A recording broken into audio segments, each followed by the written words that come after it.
인생을 살아가면서 힘든 이유가 뭐죠? 인간을 힘들게 하는 대표적인 부정적인 정서가 우울과 분노잖아요. 근데 왜 그런 거죠? 지금 왜 분노하죠? 왜 참지 못하죠? 지금 기력을 잃고 왜 움직이지 못하죠? 지금 일 때문에? 아닙니다. 예전부터 반복되어져 온 내 마음속에 부정적인 우울과 분노가 지금의 나를 힘들게 한다는 거죠.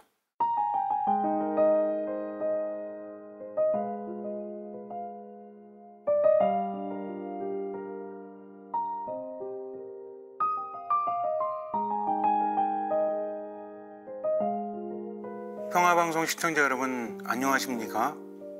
최왕진 라파엘 든마 신부입니다. 하느님과 함께 지금을 살아간다면 하느님께서 나의 길을 이끌어 주십니다.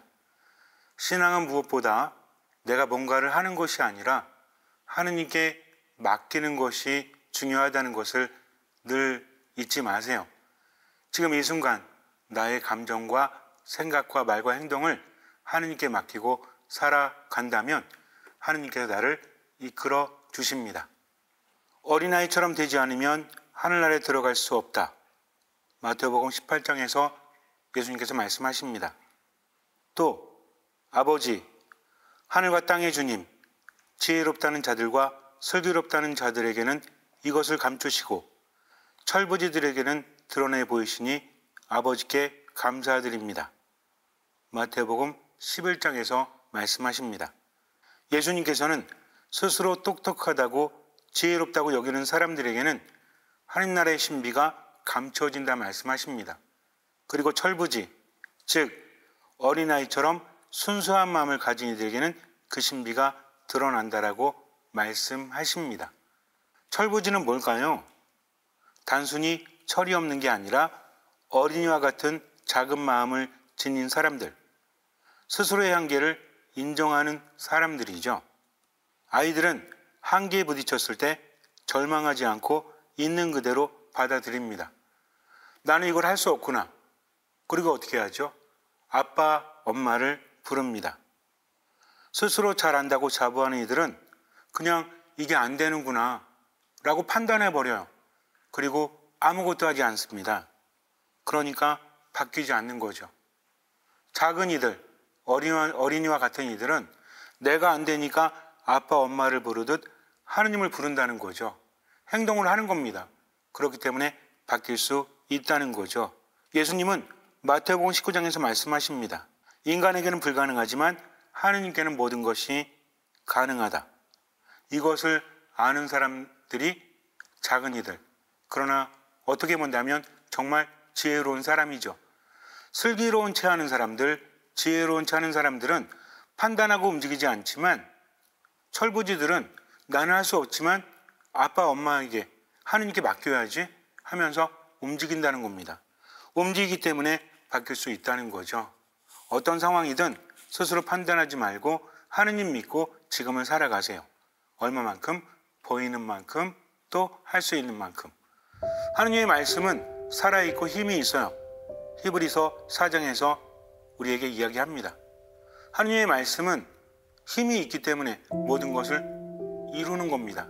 그래서 중요한 건 말씀을 듣고 이게 가능한가 라고 판단하는 게 아니라 무조건 맡기는 거죠. 세상의 관점에서 생각해봐도 부정적인 생각에 빠져서 아무것도 하지 않는다면 에너지를 소모할 뿐 나아진 건 없어요. 그러나 행동을 하게 되면 내가 예상하지 못한 변수가 생길 수 있다는 겁니다. 그렇기 때문에 바뀔 수 있는 가능성이 있는 거죠. 하지만 아무것도 하지 않으면 가능성은 전혀 존재하지 않습니다. 그렇기 때문에 세상적인 차원에서 봐도 어쨌든 움직이는 사람이 가능성을 가지고 있다. 이렇게 볼 수 있다는 것입니다. 인생을 살아가면서 힘든 이유가 뭐죠? 지금 힘들기 때문에? 물론 그럴 수 있죠. 그런데 인생이라는 것은 흐름이잖아요. 과거가 현재에 이어지고 현재가 미래로 이어집니다. 그렇기 때문에 더 힘든 거예요. 옛날에 어떤 경험들, 내게 남아있는 감정들, 생각들. 우리가 보통 우울증, 분노조절장애라고 말을 하는데 인간을 힘들게 하는 대표적인 부정적인 정서가 우울과 분노잖아요. 근데 왜 그런 거죠? 지금 왜 분노하죠? 왜 참지 못하죠? 지금 기력을 잃고 왜 움직이지 못하죠? 지금 일 때문에? 아닙니다. 예전부터 반복되어져 온 내 마음속에 부정적인 우울과 분노가 지금의 나를 힘들게 한다는 거죠. 그래서 인생을 망치는 것은 지금의 일뿐만 아니라 과거부터 지금까지 이어져 온 것, 또 미래로 이어져 갈 것, 이것을 객관적으로는 알 수 없죠. 주관적인 느낌이라는 겁니다. 어쨌든지 간에 우리 인생을 망치는 두 가지가, 하나는 무력감이요, 하나는 우울감이에요. 여기서 우울증이 생기고 분노 조절 장애가 생기기도 합니다. 무력감은 무엇이죠? 무력감이나 우울감이나 비슷하게 볼 수는 있지만 그래도 구분해 보도록 하겠습니다. 무력감이라는 것은 아무리 잘해보려고 노력해도 자꾸만 벽에 부딪히는 것을 의미합니다. 내가 뭘 해도 안 돼 라는 기분이 들어서 더 이상 노력하지 못합니다. 자신이 상황을 바꾸거나 통제할 수 없다고 느끼는 상태를 말하죠. 이 무력감은 주로 특정 사건이나 문제 앞에서 자신의 능력이 부족하다고 인식하거나 아무리 노력해도 결과를 바꿀 수 없다고 믿는 감정이에요. 행동하거나 문제를 해결하는 동기가 저하됩니다. 결국에는 좌절하거나 포기하거나 또는 체념으로 이어지는 거죠. 이런 상황들은 주로 외부 상황, 실패, 거절, 통제 불가능한 환경에서 촉발되어지지만 결국 내 안에 있는 것들이 무너지는 겁니다. 중요한 거는 이런 경험들이 반복되면 학습된 무력감이라는 상태가 되는데, 이때는 세 가지 측면에서 삶이 망쳐집니다. 첫 번째는 부정적인 생각이 고정되는 거죠. 안 좋은 경험들을 통해서 그래, 내가 문제야, 내가 하는 모든 일은 잘 될 수가 없어 하면서 문제 원인을 자신으로 해석하고 영구적으로 본다는 거예요. 앞으로도 안 될 거야 라고 생각을 한다는 겁니다. 두 번째는 행동에 대한 동기를 저하시키는데, 무력감이 생기기 때문에 새로운 시도를 회피하거나 포기해 버리는 거죠. 세 번째는 정서적으로 좌절, 불안, 슬픔, 무기력을 유발합니다. 우울감과 밀접하게 연관되면서 심한 경우에 자존감 저하, 우울증으로 이어지기도 해요. 우울감은 이거랑 좀 다른데 깊은 슬픔, 무기력, 흥미상실 또는 전반적인 정서적 저하를 동반하는 감정 상태라고 합니다. 그냥 기력이 없는 거예요. 아무 의지도 느끼지 못하는 겁니다. 이것은 특정 상황에 국한되지 않고 삶 전반에 걸쳐서 영향을 미칩니다. 감정, 사고, 신체적 상태에 걸쳐 광범위하게 영향을 미치기 때문에 그냥 무기력합니다. 아무것도 하려고 하지 않아요. 잠을 제대로 자지 못합니다. 또 두 번째로는 무감증이라고 표현될 수 있는데 즐거움을 느끼지 못해요. 삶의 의미를 상실한 거죠. 의미가 없으니 아무것도 하려고 하지 않습니다. 그리고 이것은 세 번째로 지속적이고 전반적인 정서적 고통을 가져옵니다. 그냥 계속 힘든 거예요. 어디 특별한 데가 아니라 전체적으로 고통스러운 겁니다. 이런 것들은 우리를 너무나 힘들게 하죠. 예전에 어떤 자매님께서 저에게 오셔서 말씀하시는데 아들을 좀 만나달래요. 아들이요? 아들이 몇 살인데요? 그랬더니 아들이 40대래요. 밖을 나가지 않는다고 합니다. 스스로 고립시키고 운둔 생활을 하는 거죠. 낮과 밤이 바뀌었다고 합니다. 게임에 빠져가지고 낮에는 자고 밤에는 밤새도록 게임만 하는 거죠. 근데 제가 그때 당시에 그 청년, 어쨌든 40대 청년인데 그 청년보다 제가 2살이 많았어요. 제가 만나서 뭔 얘기를 하겠습니까? 그래서 성당에 나오면 한번 얘기해 보겠다고 자매님께 말씀드렸죠. 나중에 성당에 나왔더라고요. 그래서 제가 커피 한잔 하면서 이런저런 얘기를 하는데 처음에는 마음을 열지 않죠. 근데 동시대를 살아온 그 같은 뭐라고 하죠? 같은 층이라고 하나? 그러니까 공감할 수 있는 게 있잖아요. 어린 시절의 어떤 이야기들, 신앙 이야기는 하지 않고 어린 시절의 이야기하거나 그렇게 했더니 그가 말하기를 청년 시절에 게임, 그때 스타크래프트인가? 뭐 있었어요. 지금도 있는지 모르겠는데 그거 하면서 PC방 가면서 친구들과 함께 게임에서 이기면서 느꼈던 성취감들, 그거를 느끼고 싶은 겁니다.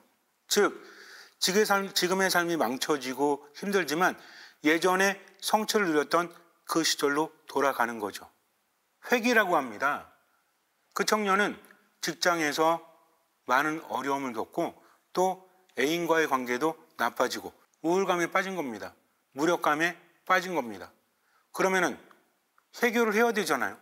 하지만 아까도 말씀드렸지만 삶이라는 것이 흐르다 보니까 이미 마음이 바닥으로 떨어진 겁니다. 의욕도 저하됐고요.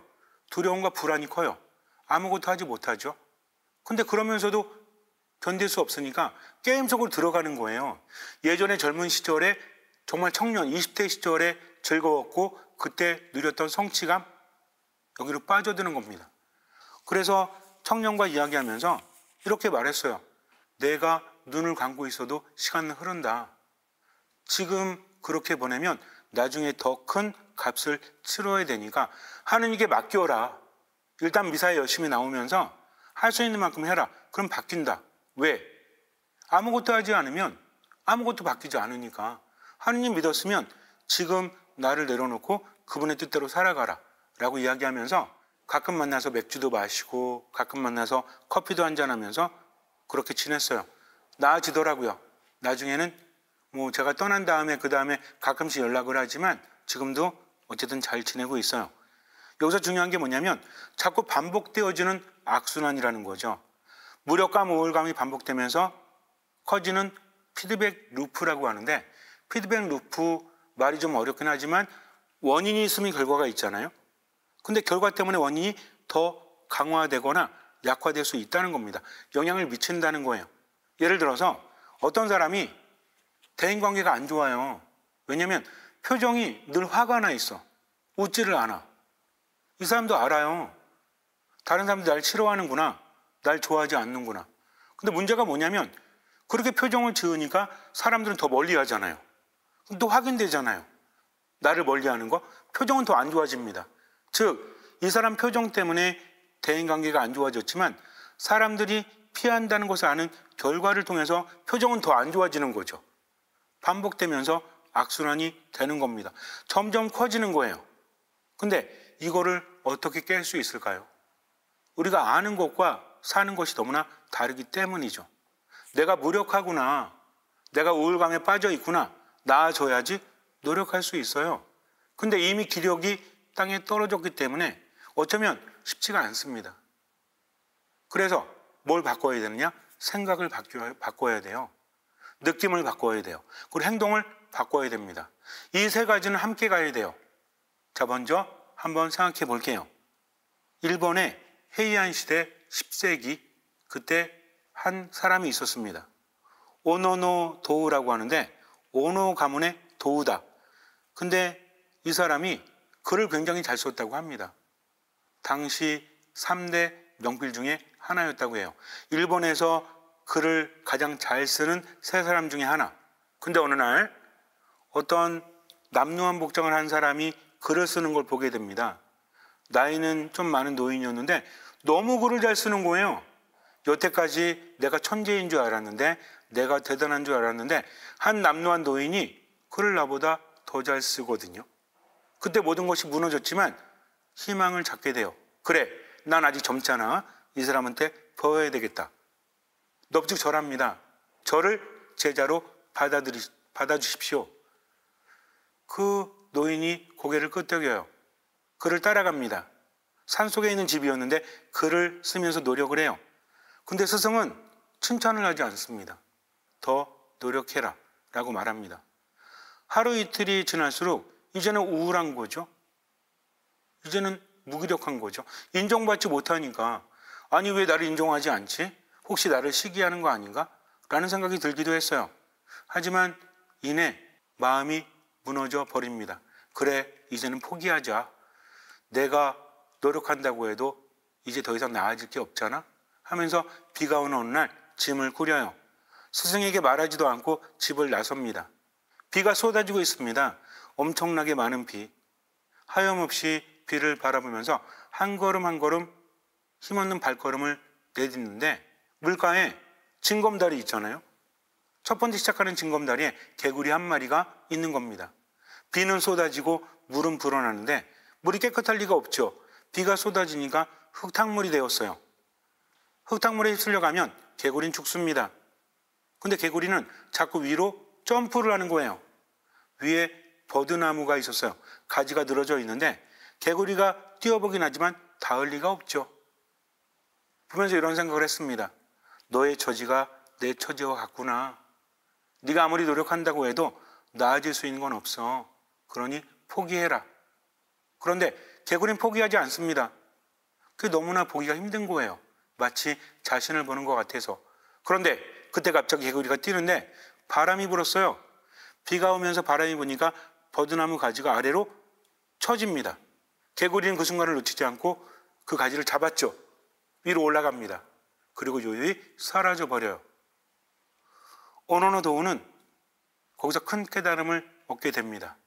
그래, 저 개구리는 최선을 다했어. 우연이라고 친다고 할지라도 버드나무 가지가 아래로 늘어지는 순간 그걸 잡을 수 있었던 거야.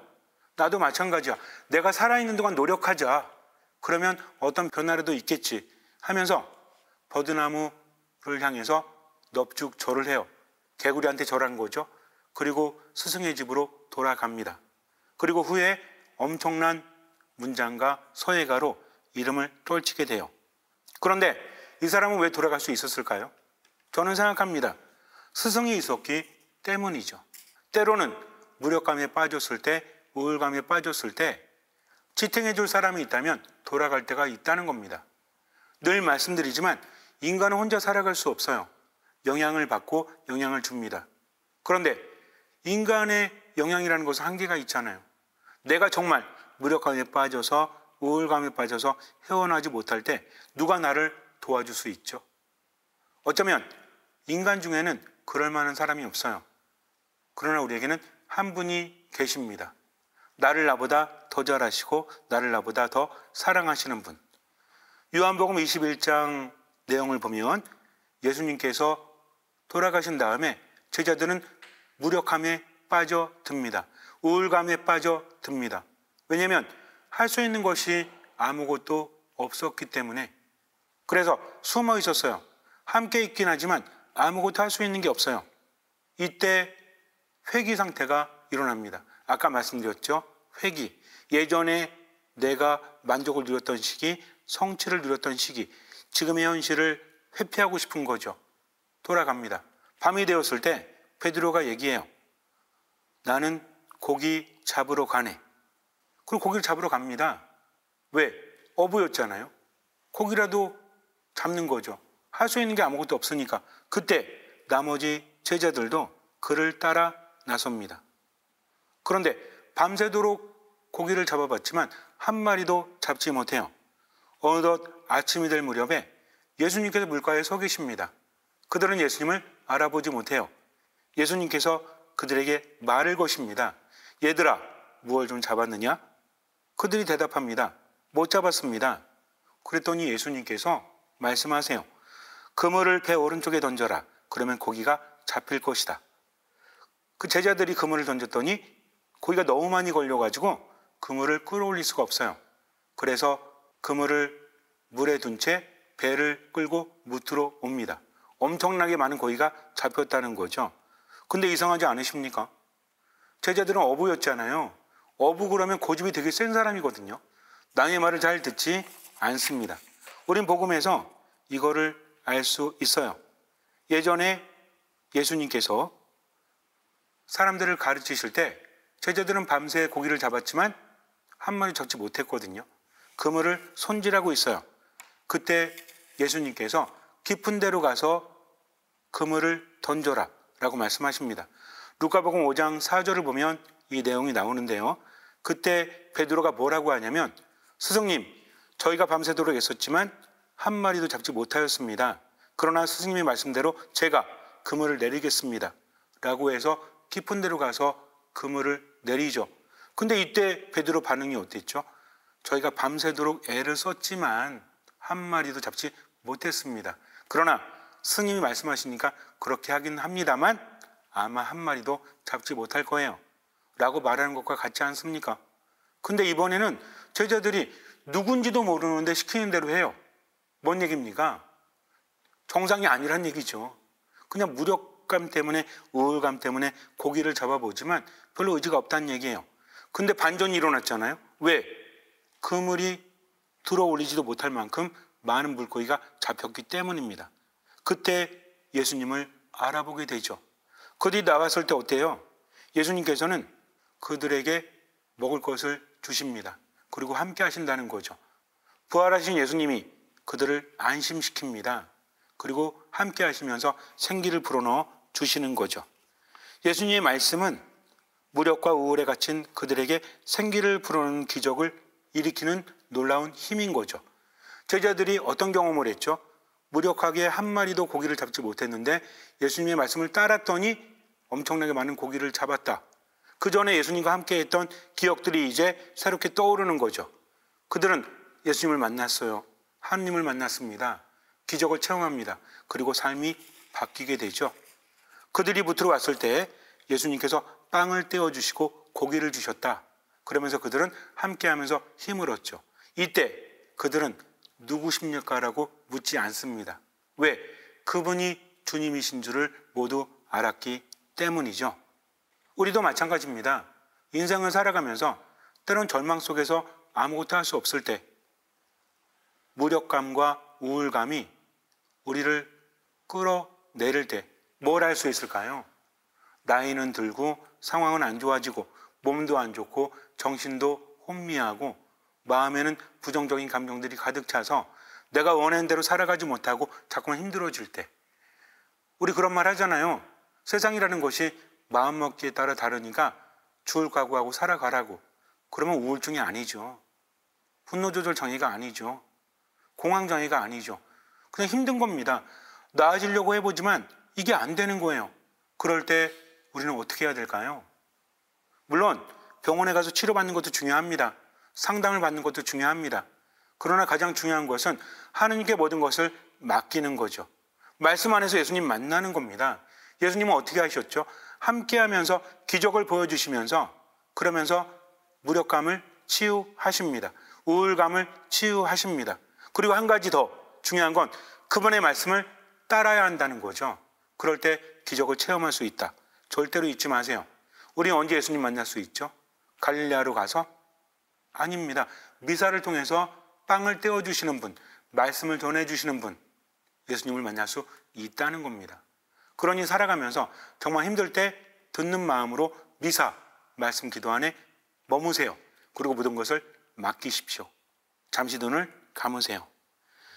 예수님의 순환과 죽음 후에 지도자들을 잃은 제자들은 목자 잃은 양처럼 아무것도 하지 못합니다. 예수님을 죽인 세력들이 그들 또한 죽여 없애려고 했기 때문에 아무것도 하지 못하고 함께 모여 숨어 있을 뿐이었습니다. 지독한 무기력과 우울감에 빠진 제자들은 현실의 상황을 견딜 수 없었기에 이전의 삶으로 회귀하여 밤에 고기를 잡으러 갑니다. 그렇게 밤새 있었지만 한 마리도 잡지 못합니다. 그렇게 그들의 무력감과 우울감은 더 컸을 것입니다. 그때 예수님께서 나타나셔서 그들에게 말을 거십니다. 그런데 제자들은 얘들아 라고 부르시는 그분을 알아보지 못합니다. 그런데도 그분이 시키는 대로 배 오른쪽에 그물을 치게 되고 그물을 건져 올리지 못할 만큼 많은 고기를 잡게 됩니다. 그 신비롭고 경이로운 기적의 순간 그들은 놀라게 되고 무력감과 우울감은 사라지고 생기로 가득 차게 됩니다. 무트로 올라온 제자들은 예수님을 뵙고 그분이 주시는 빵과 고기를 받아 먹고 기쁨과 감동을 느낍니다. 그 누구도 그분이 누구시냐고 묻지 않습니다. 그분이 주님이시라는 것을 알았기 때문입니다. 우리도 삶 안에서 무력감과 우울감에 짓눌려 깊은 절망 속에 빠져들기도 합니다. 아무리 애를 써봐도 상황은 나아지지 않고 점점 더 커지는 무력감과 우울감으로 인해 절망의 늪으로 빠져들 때 걱정하지 마십시오.